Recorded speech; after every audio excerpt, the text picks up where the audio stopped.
Hi everyone, my name is Parmis Falahat. I recently graduated from York University where I studied kinesiology and health science and received a bachelor's in science. And my experience tutoring began in high school where for grades 11 and 12, I tutored at Kumon where I helped children around the age of 3 to 6 learn how to read, write, and develop basic math skills.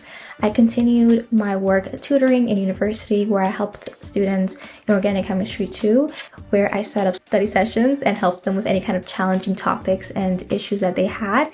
And then I also returned back to Kumon where I've been tutoring up-year students in 2024. Well, in my personal belief, there is no one schedule that fits everybody and everyone has different strengths and weaknesses, and it's important to utilize those strengths and weaknesses when making a study schedule. I also think that when you are studying for the MCAT, it's not the time to reinvent the wheel when it comes to study habits and study style. I know a lot of students, me especially when I started studying for the MCAT, I just felt the need that I needed to copy what everybody else was doing, even though those strategies weren't working. I didn't utilize them in university, they didn't work for me university. So I think it's important to kind of remind students that whatever works in university, we're going to utilize that, refine it slightly so that you're able to handle and tackle the MCAT in the best way possible. My strengths as a tutor very much starts at identifying conceptual gaps that students have. So the first thing I do is a strategy used in active learning where students are asked to re-explain a concept that they need help in, and then I go in and identify any kind of misunderstandings that they're having and help them fix those issues. And I believe that's important because in my personal opinion, the way to succeed on the MCAT is being able to have a very deep understanding of the concepts. And because when you're able to deeply understand the concept, you're able to connect things from across all subjects. And then on the test day, you're not kind of going back and trying to understand the concepts, but you're now going to be just trying to answer the questions and critically reflecting on the questions that are in front of you.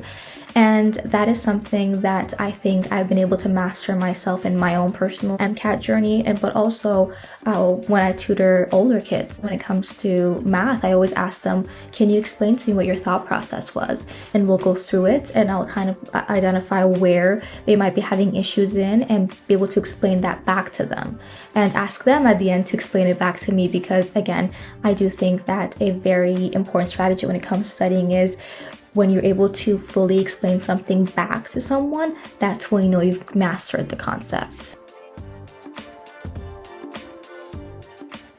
For me, personally, my own experience and what I've heard from my peers is that we're all very anxious and we're very scared of the MCAT, and that in itself holds a lot of us back. So I think the first thing is adjusting that mindset, no longer seeing the MCAT as an obstacle, but seeing it as a challenge. Being able to look at it and see, what question can you possibly ask me that I can't answer? So when you're able to look at the test as more of a game, I think that allows you to be able to succeed a lot more, because now it's more fun than it is stressful and scary. And that is a mindset change that I personally experienced. And I think that was one of the things that helped me succeed on the test day.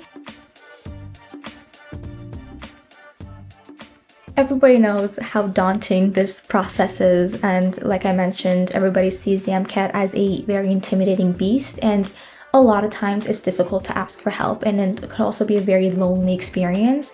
And I want to be a tutor who not only helps students with the concepts, with study strategies, with test taking strategies, but also someone they can come talk to when they've had challenges, when sometimes it gets very difficult in the journey and they're right in the middle of it and sometimes they can't see the test, they can't see the ending of the test.